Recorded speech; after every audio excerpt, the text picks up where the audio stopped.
Kakanun Menteri Kelemenjur Bantung Yoba BM War Chief Engineer Civil Balasong That ke Meghalaya Energy Corporation Limited Banlong Chief Technical Advisor Generation Ketenat Boarding. Hab kami agajing syampang jung kenang bunyarab hagaban kersyan ke company boarding hagajela.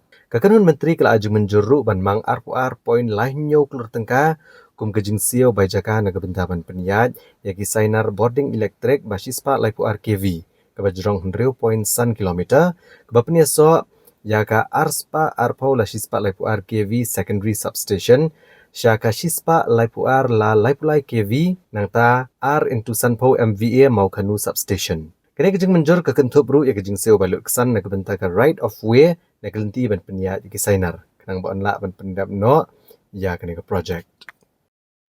There was a stretch of around 6.5 kilometers transmission line, which is being drawn the line to the switches, Maukanu substations.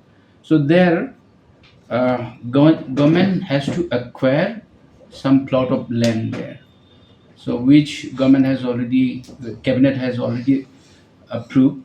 It's a stretch of 6.5 kilometers for 22 crores 37 lakh 83,729.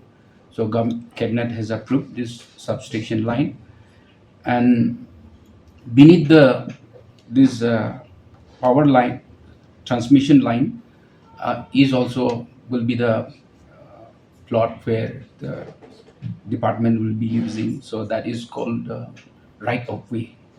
Marquis and Marak Weto Bakakanun Menteri kala ajing menjer ban penkala ya ke New Township Development Agency rules arhajar katar. Baik agency la tau tamai biang gom ke New Shillong Development Authority. Bat kan terekam no gom ke authority omsyuk gom ke agency. Ulang bagi sarkar kala menjer ban penkai ke research wing hapo ke Meghalaya Border Areas Department.